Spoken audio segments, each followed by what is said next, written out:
رحیم سب سے پہلے تو آپ تمام دوستوں کا شکریہ کہ جو اتنے شارٹ نوٹس پہ تشریف لائے اور موقع فراہم کیا کہ ہماری آواز پورے ملک کو پوری قوم کو پہنچ سکے۔ دوستوں، ہم بلوچستان عوامی پارٹی کے پلیٹ فارم سے آج بلوچستان کے عوام سے، پاکستان کے عوام سے عمومی طور پہ مخاطب ہیں۔ جیسے کہ آپ سب جانتے ہیں کہ آج کل جو سیاسی ماحول ہے، جو پولیٹیکل انوائرمنٹ ہے، وہ بڑی پولرائزڈ بھی ہے اور اس میں بڑی تقسیم نظر آ رہی ہے۔ ایک طرف پی ڈی ایم اور ان میں جتنی بھی اتحادی جماعتیں ہیں 11 کے لگ بھگ، وہ پاکستان میں ریاستی مسائل کے حوالے سے، معاشرتی مسائل کے حوالے سے انہوں نے چند سنجیدہ سوالات اٹھانے کی کوشش کی ہے، اور دوسری جانب حکومت اور ان کے الائز جس میں ہم G D A, M Q M, ہم تمام لوگ شامل ہیں، اس بیانیے کے متبادل ہماری اپنی نیریشن ہے، ہمارا اپنا ایک نقطہ نظر ہے، اور ہم یہ بڑا اپروپریٹ سمجھتے تھے کہ اس نقطہ نظر کو اس موقع پہ سامنے آنا چاہیے۔ یہ بیانیہ بنیادی طور پہ ہے کیا؟ بنیادی طور پہ جس حد تک ہم سمجھ پائے ہیں، آل آف اے سڈن 40 سال 45 سال کے سیاسی سفر کے بعد جو پی ایم ایل این کا ہے 1985 کے بعد خصوصی طور پہ، اور اس کے ساتھ دوسری جو جماعتیں ہیں ان کی بھی اپنی ایک سیاسی تاریخ ہے۔ جو پالیٹکس کے اور ہسٹری کے اسٹوڈنٹس ہیں وہ سب اس سے بخوبی، صحافتی حلقے ہیں وہ اس سے بخوبی آگاہ ہیں، لیکن 40 سال کے اس سفر کے بعد جس میں بڑے نشیب و فراز بھی شاید ان جماعتوں نے دیکھے، وہ اچانک سویلین سپرمیسی کا نعرہ لے کے میدان میں اترے۔ سویلین سپرمیسی، یہ تاثر یہ دینا چاہتے ہیں کہ یہ جمہور کے علمبردار ہیں، یہ سویلین سپرمیسی کے علمبردار ہیں، اور جو حکومت اور ان کے اتحادی ہیں وہ غیر جمہور ہیں۔ وہ شاید جو ادارتی ارینجمنٹ ہے اس ملک میں، ان اداروں کے مرہون منت ہو کر حکومت کر رہے ہیں۔ یہ تاثر نہ صرف غلط ہے بلکہ حقیقت کے منافی ہے۔ ہم کیوں کہہ رہے ہیں؟ ہم اس لیے کہہ رہے ہیں کہ اگر واقعتاً جس طرح 2 افراد کو اداروں کے سربراہان کو نام لے لے کے جو تبرہ بھیجا گیا، میں ایز اے پولیٹیکل ورکر، میں as a common citizen of Pakistan, میں کیسے ان پہ یقین کروں کہ چند ماہ قبل جب ایک ایسی قانون سازی سپریم کورٹ کے حکم کے نتیجے میں آ رہی تھی جس کے امیجیٹ بینیفیشری یہی 2 افراد میں سے ایک فرد تھے، اور ان کے جو 84 ایم این اے تھے، کسی ایک شخص نے ڈائسنٹنگ ووٹ نہیں دیا۔ یا ہوتا ہے، آپ اصولی طور پر چاہتے ہیں کہ ایگزیکٹو کو یہ اختیار ہو کہ وہ کسی بھی آرمی چیف کو اپوائنٹ کرے یا سروسز چیف کو اپوائنٹ کرے اور پھر ان کی ایکسٹینشن بھی کرے۔ یہ کسی بھی پارٹی کا اصولی طور پہ یہ موقف ہو سکتا ہے، ہمارا اپنا بھی یہی تھا۔ لیکن اگر ایسے فرد کو، جس کو آپ یہ ایکیوز کر رہے ہیں، ان پہ آپ یہ الزام لگا رہے ہیں کہ انہوں نے جوڈیشری کو انفلوئنس کیا ہے، الیکٹورل پروسیس کو انفلوئنس کیا ہے، وہی اس کا امیجیٹ بینیفیشری ہو، تو سوالات تو اٹھتے ہیں، کنفیوژن تو بنتی ہے۔ انسرٹینٹی اس بیانیے کا مزید سامنے آتا ہے۔ ہوا دراصل ہماری نظر میں یہی ہے کہ ان کو ابھی بھی اداروں کے مبینہ کردار سے کوئی دلچسپی نہیں ہے۔ یہ صرف جو علامتی کردار ہیں ان اداروں کے، شاید ان کو تبدیل کرنا چاہتے ہیں، اور اس کو ہم ایک سینسٹر موو کے طور پہ دیکھتے ہیں۔ یہ کسی فرد پہ حملہ نہیں، یہ ان اداروں پہ حملہ ہے، اور ان اداروں پہ حملے سے مراد ریاست پہ حملہ ہے۔ یہاں پہ بار بار یہ کہا جاتا ہے کہ جی غداری، کوئی غداری کا سرٹیفکیٹ کسی کو نہیں بانٹ رہا۔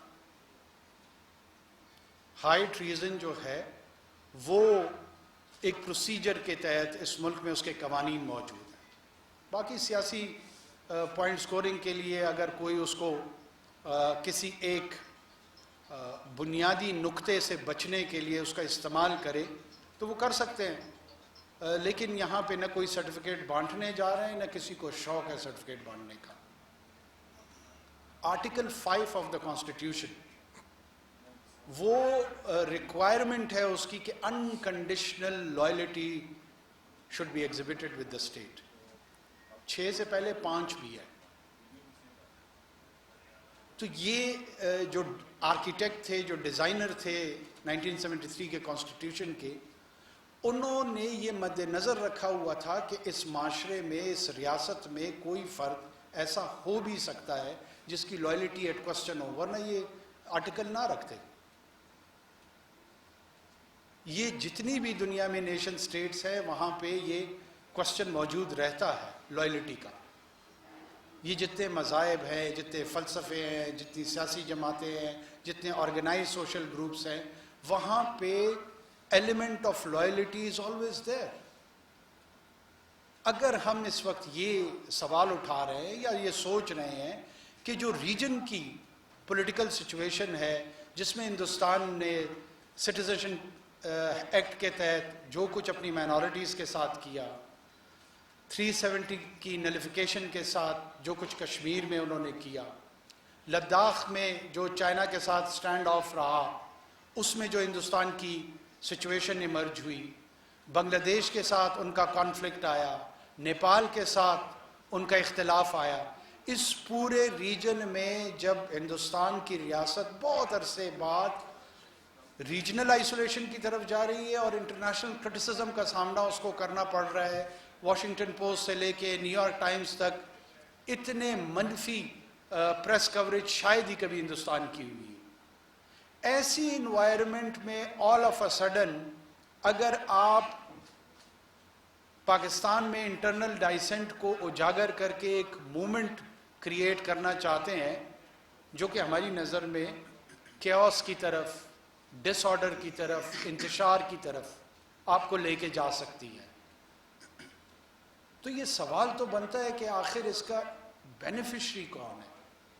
اگر ہم یہ سوال اٹھائیں تو انہیں غصہ آ جاتا ہے, جمہور خطرے میں پڑ جاتی ہے, آزادی رائے خطرے میں پڑ جاتی ہے. یہ سنجیدہ سوالات ہیں. یہ ملک جتنا میرا ہے, جتنا کسی بیوروکریٹ کا ہے, کسی ادارے کے سربراہ کا ہے, کسی جج کا ہے, اتنا ہی پی ڈی ایم کے رہنماؤں کا ہے. ہمیں کوئی شک نہیں ہے اس میں, نہ ہم اس کو کوسچن کر رہے ہیں. لیکن اس سچویشن کا اگر کسی کو فائدہ جا رہا ہے, یہ سوال اٹھانا تو ہمارا حق ہے. یہ ہمارا گلا کیوں گونٹنا چاہ رہے ہیں کہ یہ سوالات نہ اٹھائیں؟ سوال کا حق ان کو ہے. وہ ووٹ جس کے نتیجے میں میری حکومت آئے اس کی عزت کا حق نہ وہ مجھے دیتے ہیں, نہ مجھے یہ اختیار دیتے ہیں کہ میں اپنے لیے عزت ڈیمانڈ کر سکوں. یہ موجودہ حکومت اس الیکٹورل پروسیس کے نتیجے میں آئی ہے جس میں سندھ کی بھی حکومت ہے. پاکستان پیپلز پارٹی کی تاریخ میں شاید اتنی مضبوط صوبائی حکومت کبھی نہ آئی ہو جتنی 2018 کے الیکشن کے نتیجے میں آئی ہے. یہ کیسی سلیکشن ہے؟ جب آپ کے حق میں ہوتی ہے تو ایس کی جگہ ای کا لفظ آ جاتا ہے, وہ الیکشن ہو جاتا ہے. جب میرے حق میں ہوتا ہے تو پھر اس کو ایس سے ریپلیس کر کے اس کو سلیکشن کہہ دیا جاتا ہے. یہ کنفیوژن ہے, اور یہ کنفیوژن ان کے ہاں ہے, ہمارے ہاں نہیں ہے. ہم ان کے مینڈیٹ کو تسلیم کرتے ہیں, چاہے وہ سندھ کے حوالے سے ہو. پنجاب میں ایک بہت بڑی sizeable P M L N کی فارم میں اپوزیشن آئی ہے. اگر یہ سلیکشن کا پروسیس ہوتا تو ایک انتہائی کمزور اپوزیشن کو چاہیے تھا کہ رکھا جاتا, لیکن وہاں پہ بڑی فارمیڈیبل قسم کی اپوزیشن ہے. تو یہ گزارشات ہم اس لیے رکھ رہے ہیں کہ جس طرح ٹکراؤ خصوصی طور پہ پاکستان کے ریاستی اداروں کی طرف رکھا جا رہا ہے, اس کے نتائج کو کوئی فورکاسٹ نہیں کر سکتا. پاکستان کی جو چیکرڈ ہسٹری ہے، پولیٹیکل ہسٹری ہے، خصوصی طور پہ 1977 کے حوالے سے، اس میں کوئی اچھے لیسنز نہیں ہیں موجود. پھر ایسی ٹکراؤ کی صورتحال میں کسی کے ہاتھ کچھ بھی نہیں آتا. ڈیموکریٹک پروسیس میں پیسفل رائٹ ٹو اسمبل جو ہے وہ تمام سیاسی جماعتوں کا حق ہے، چاہے وہ اپوزیشن کی ہوں یا حکومتی جماعتیں ہوں. ہم اس رائٹ ٹو اسمبل کو رسپیکٹ بھی کرتے ہیں، اس کو پروٹیکٹ بھی کریں گے. لیکن رائٹ ٹو ڈس آرڈر کسی کے پاس نہیں ہے. رائٹ ٹو ڈس آرڈر کو لافل ٹولز کے ذریعے ہر حکومت مینیج کرے گی، اور یہ حکومت بھی مینیج کرے گی. اگر کسی کا یہ خیال ہے کہ دھونس، دھمکی، تلخ لہجوں سے حکومتیں تبدیل ہوتی ہیں تو کوشش کر کے دیکھ لیں، میرے خیال میں ایسا ہوگا نہیں.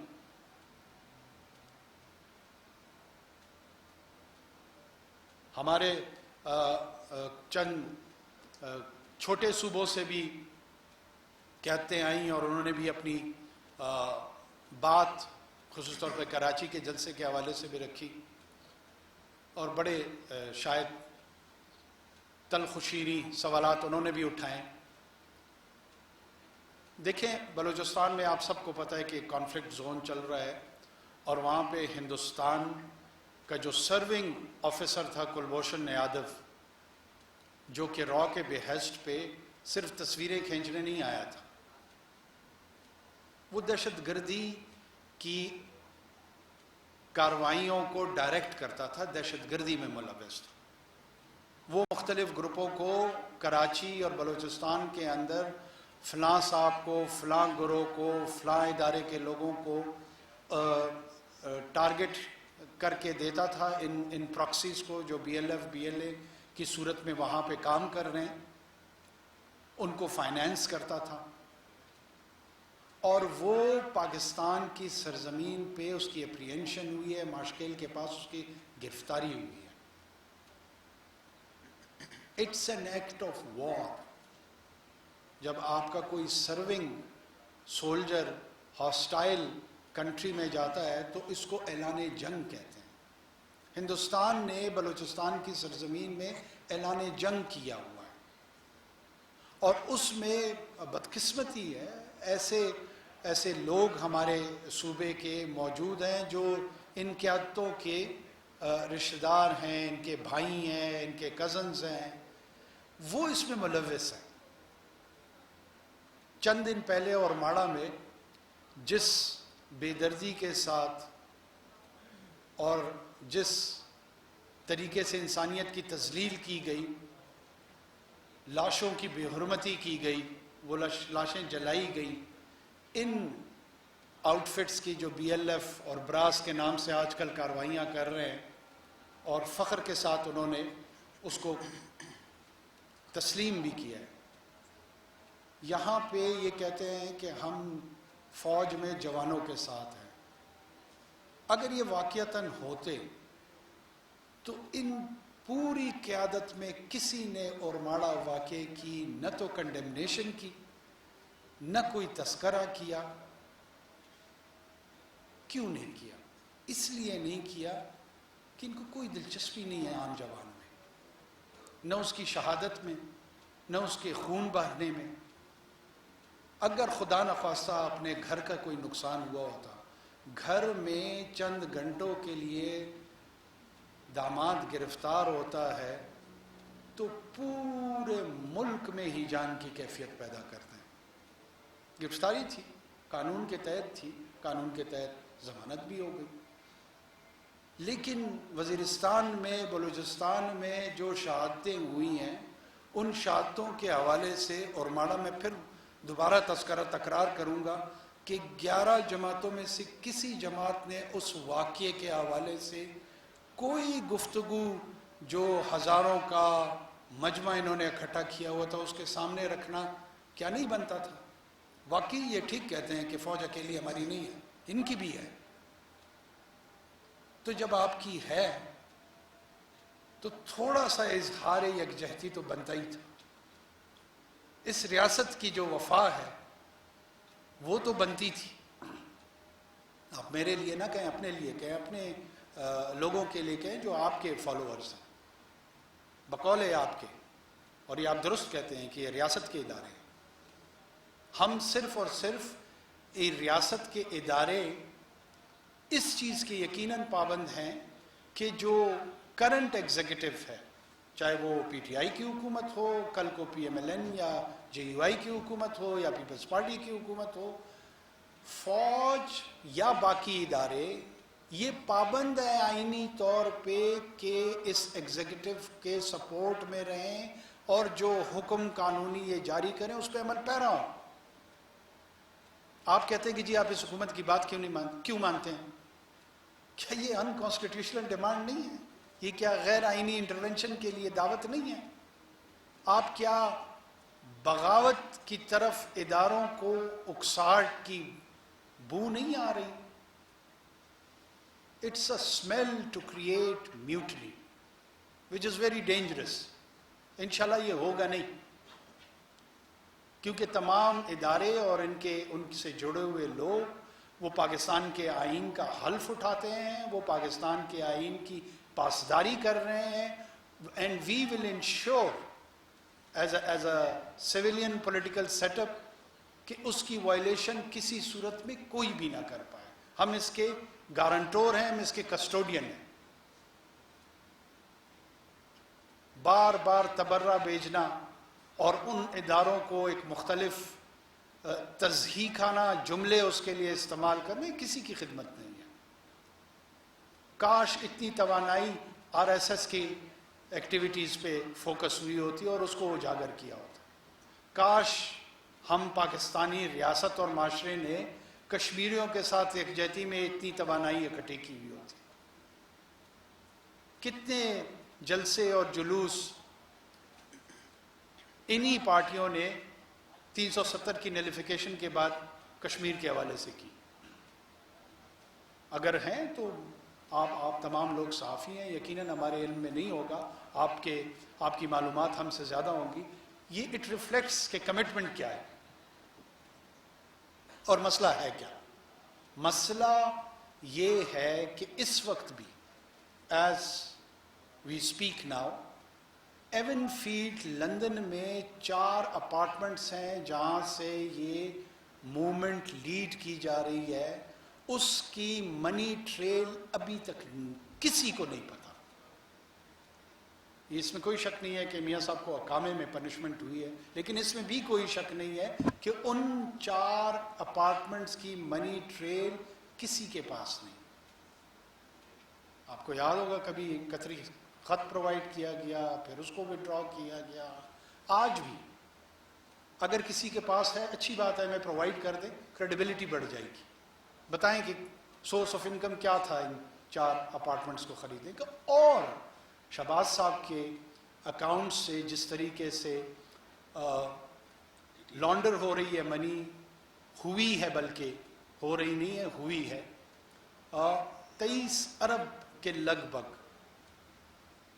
یہ پیسہ شک یہی ہے کہ پاکستان کے جو ٹیکس پیئر ہیں، عام لوگ جنہوں نے، یہ کیمرہ مین ہے یہاں پہ جو پیٹرول بھر رہا ہے، جو رکشہ چلا رہا ہے، جو ٹیکسی چلا رہا ہے، وہ جب یہی مہنگی چینی خریدتا ہے، یہی مہنگی آٹا خریدتا ہے، اسی مہنگی بجلی کا بل ادا کرتا ہے، اس میں اس کے ٹیکسز جاتے ہیں، یہی ٹیکس چوری ہو رہا ہے۔ ہماری جنگ یہی ہے کہ ریاست کے اندر جو ٹیکس جمع کرنے کا نظام ہے اس میں سیاسی اشرافیہ کو یا دوسری ایلیٹ کو یہ حاصل نہیں ہے کہ وہ اس پہ ڈاکہ زنی کر سکے، بس، اور کوئی جنگ نہیں ہماری۔ اگر کوئی یہ سمجھتا ہے کہ یہ اختیار، اس ڈاکے کا حق سیاسی اشرافیہ کو دیا جائے، تو بھی پاکستان کا پارلیمنٹ کھلا ہے، وہ اس پہ قانون سازی کر لیں، ہم چپ ہو جائیں گے، قانونی ہو جائے گی یہ چیز، جو کہ اس ایف اے ٹی ایف کے بل میں ایک اٹیمپٹ ان کی جانب سے ہوئی کہ اس ڈاکہ زنی کو قانونی شکل دینے کی کوشش کی گئی، جسے پاکستان تحریک انصاف اور اس کے الائیڈز نے رد کر دیا۔ وہ جو 84 تجاویز تھی وہ اسی حوالے سے تھی کہ حق ڈاکہ زنی کو کیسے قانونی شکل دی جائے. تو اس اختصار کے ساتھ ہم آپ کا دوبارہ شکریہ ادا کرتے ہوئے جو کوشچن اینڈ آنسر ہے اس کو ہم ویلکم کریں گے. Thank you so much. جی پلیز.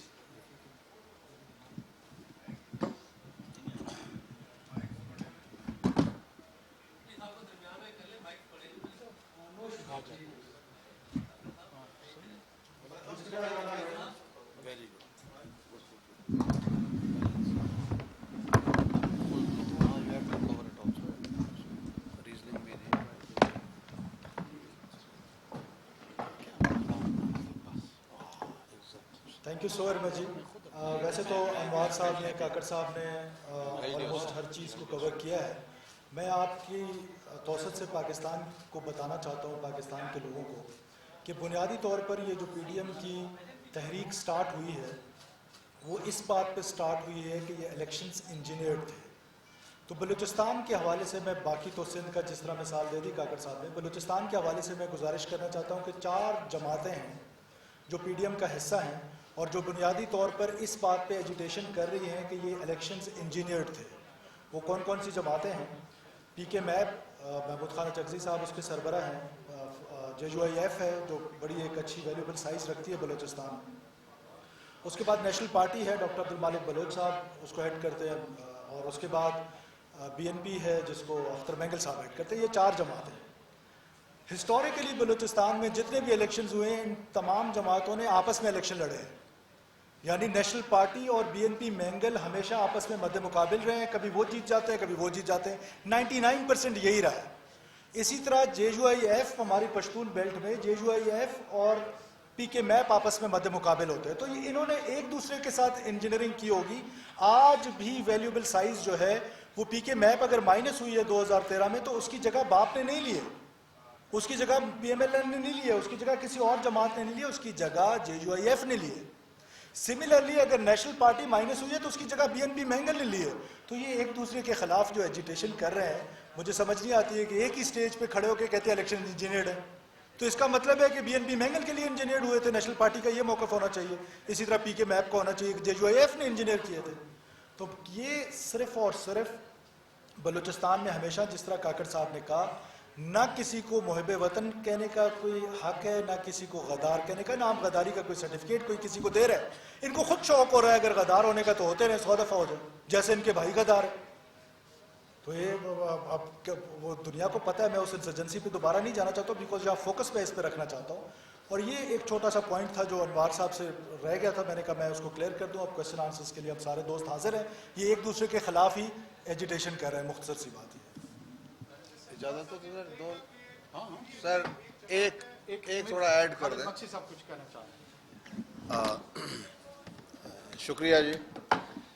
دیکھیں جی, پاکستان کی جو تاریخ ہے, جہاں پاکستان کا جو معاملہ چلتا رہا ہے, چاہے وہ قائد اعظم کے دور کے بعد چلتا رہا ہے, وہ ایک ذہن بنا ہوا ہے کہ ہم اپنے اندر ہی, اداروں کے اندر ہی لڑائی, عوام کی لڑائی, سیاست کی لڑائی چلتی رہی ہے. اور 70 سال اس میں یہ ذہن بن گیا ہمارا. دیکھیں ایک بات وضاحت ہم کر لیں, عوام بھی سمجھ جائے. کچھ ٹیکنیکل باتیں ہوتی ہیں جو ٹیکنیکل لوگ ہی سمجھتے ہیں, کچھ ہوتی ہیں عوامی باتیں, عام عوام کے لیے بھی ہونا چاہیے. کیونکہ اصل میں جو سرمایہ ہے وہ عام عوام ہے. اصل جو مصیبت اٹھاتی ہے وہ عام عوام اٹھاتی ہے. اگر آج مہنگائی کی تکلیف اٹھا رہی ہے تو عام آدمی اٹھا رہا ہے نا. جس کا گزارا ہو رہا ہے اس پہ ضرور اثر ہوتا ہوگا, مگر ہر ہمیشہ جو اثر ہوتا ہے وہ عام آدمی پہ ہوتا ہے. اور وہ تعداد زیادہ عام آدمی کی ہے اس ملک میں. غریبوں کا جو ایک معیار سے غربت کے میں, وہ زیادہ تر غریب لوگ کا تعداد اگر دیکھیں, امیر لوگ بہت کم ہے پاکستان میں, جہاں جو صاحب حیثیت ہے ان کا ایک سائز بہت کم ہے.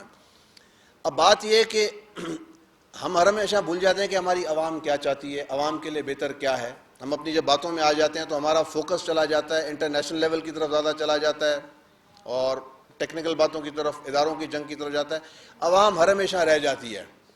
اور یہ تاریخ رہی ہے ہماری سیاست کی. جو پچھلے سیاستدان آج یہ اکٹھے ہو گئے ہیں, ان کو اچھا موقع ملا تھا اور بڑا اچھا ٹائم ملا تھا.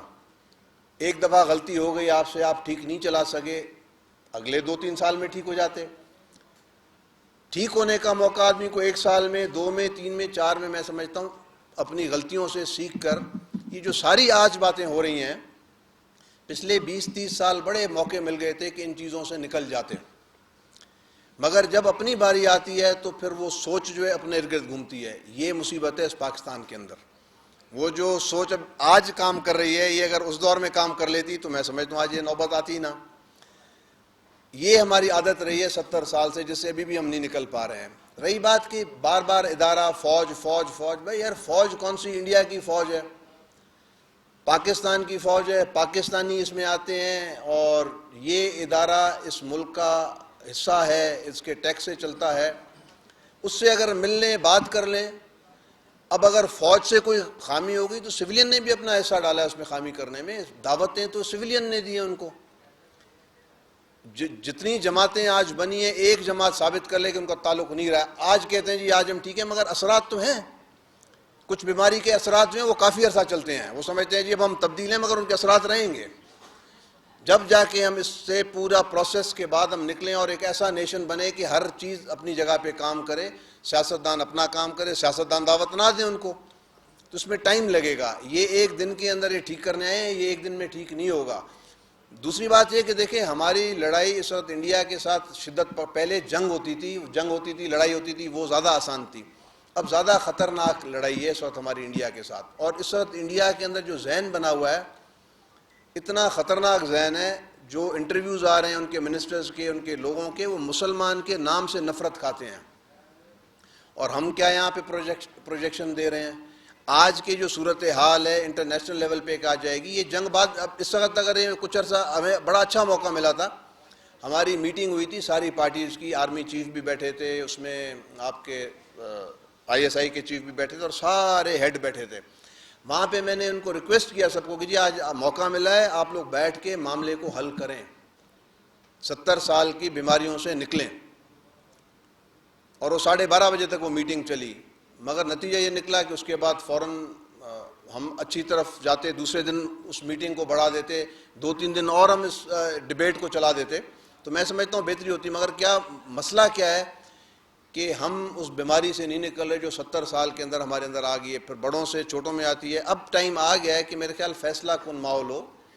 اور یہ جو نیریٹو ہے، یہ جو ماحول ہے، جہاں جو بلوچستان کا معاملہ ہے، اس کو بھی ونس اینڈ فار آل حل کر لینا چاہیے. اگر وہ آتے ہیں، بات کرتے ہیں، بنتے ہیں تو ٹھیک ہے، نہیں بنتے تو یہ جو قتل و غارت ہو رہا ہے، جہاں جو بسوں میں لوگوں کو مارنا، کام کرنے والے کو مارنا، اس قسم کے قتل کا تو ایسے ہے کہ آپ نے ایک کو ناجائز قتل کیا، سارے جان کو قتل کیا ہے. تو یہ چیزیں اس سے ہم نکل نہیں پا رہے. آپ اندازہ لگائیں کتنی انویسٹمنٹ ہوئی ہے، کتنی ہمارے آپریشنز آرمی نے کتنے محنت کر کے کیے ہیں، کتنے نقصان ہوئے ہیں، مگر نتیجہ کیا نکلا ہے؟ تو کہیں نہ کہیں پہ تو خامی ہے، کہیں نہ کہیں پہ تو ہماری پلاننگ ٹھیک نہیں ہو رہی. اس پہ دوبارہ ہمیں اکٹھا ہونا پڑے گا، سوچ کرنی پڑے گی ہمیں. جی شکریہ. جی سینیٹر منظور کاکڑ بات آ جائے.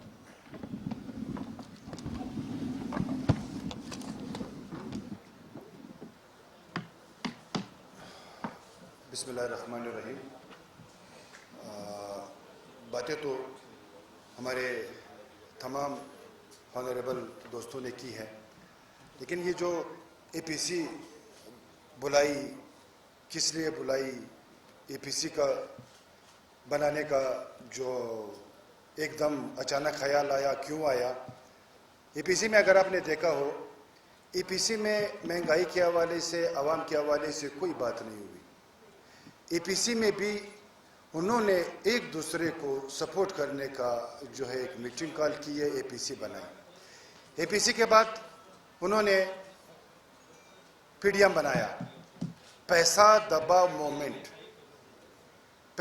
مومنٹ بنایا، اور پھر PDM آپ کے سامنے ہے. اب اگر دیکھا جائے ملک کے حوالے سے اور بلوچستان کے حوالے سے اور 22 کروڑ عوام کے حوالے سے، آپ ان کے جو 2 جلسے ہوئے آپ ان کو دیکھ لیں، آپ نے زیادہ غور سے دیکھا ہوگا. اس میں بھی انہوں نے عوام کے حوالے سے ایسی کوئی بات نہیں کی ہے، صرف اداروں کو ٹارگٹ کیا ہے، عدالتوں کو ٹارگٹ کیا ہے اور حکومت کو ٹارگٹ کیا ہے. اور اس میں ایسا کچھ نہیں کہ عوام کے حوالے سے انہوں نے چیزیں رکھی ہوں. اور ہم یہ کہیں کہ واقعی یہ 22 کروڑ عوام کے لیے یہ PDM بنی ہے اور نکلی ہے.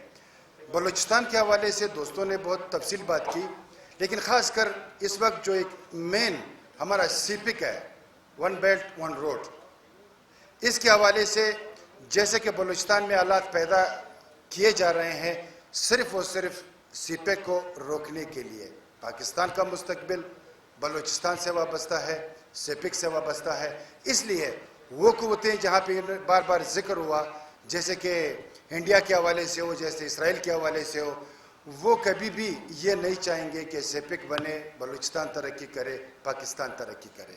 اگر ہم ایک چیز دیکھ لیں، جیسے یہاں پہ بات ہوئی داماد کے حوالے سے، میں ایک چھوٹا سا مثال رکھوں گا. داماد صاحب گرفتار ہوتے ہیں، پورا پاکستان میں شور مچ جاتا ہے.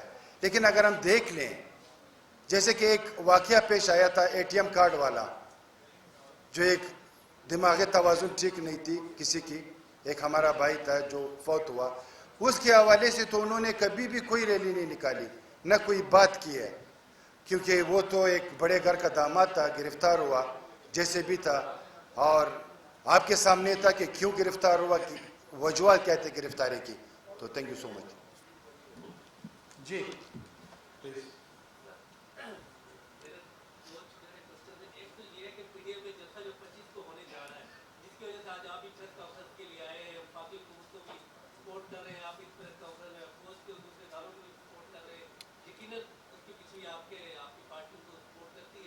کیا آپ میڈیا کی جلسے سے خائف ہیں؟ پہلی بات یہ.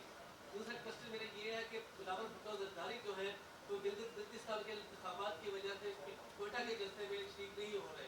تو پیپلز پارٹی نے چونکہ آپ کے چیئرمین تھرڈ کو جب فرسٹ ٹائم الیکشن ہوا تھا سپورٹ بھی کیا تھا، اور باپ کو سپورٹ کیا اس طرح کے آتے رہے یہ باتیں کہ زرداری صاحب کے اچھے تعلقات تھے، آپ کے سابق چیف منسٹر صاحب سے بھی، منیجر صاحب سے سپورٹ کرتے ہیں، تو ہے یہ اس طرح کا شاخانہ تو نہیں ہے کہ وہ بلاول اس لیے نہیں جا رہے کہ شاید آپ لوگوں کو رابطہ ہوا ہو یا کوئی؟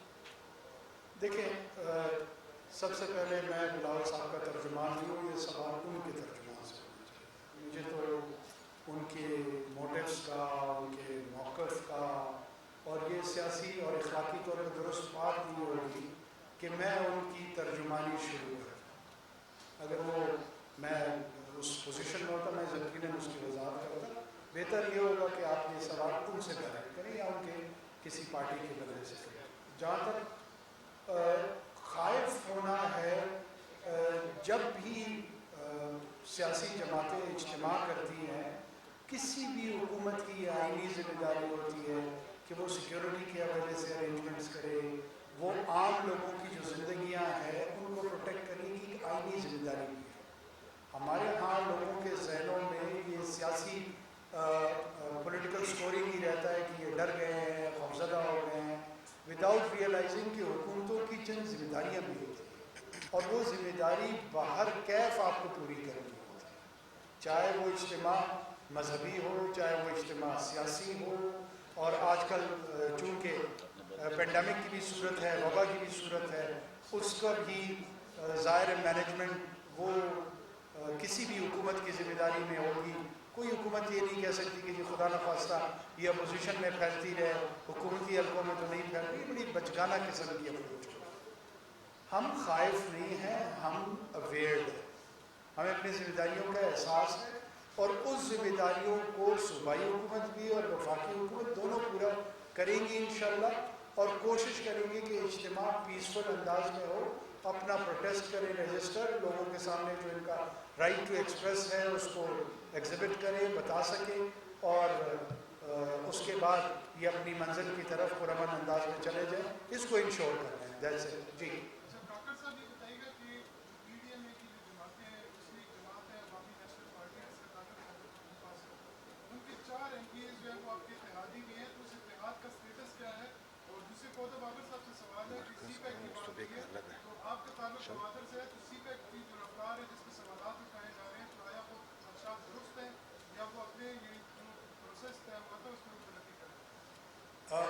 پہلے سوال کا میں جواب دے دوں پھر میں سیکنڈ کور کی طرف اس کو. ایٹ دا مومنٹ وہ ہمارے کولیشن پارٹنرس ہیں، اس کا حصہ ہیں. میرے خیال میں اتنا ہی کافی ہے اس کے لیے. باقی ان کی پارٹی اور ان کی پالیسی اگر تبدیل ہوگی تو مرکز کی صوبے کی الگ. جیسے اپوزیشن ابھی متحرک ہے اور بڑے بڑے جلسے کرے، ہمارے یہاں یہ کلچر رہا ہے کہ جب اپوزیشن بڑے جلسے کرنے لگے تو اس بات کو مانا جاتا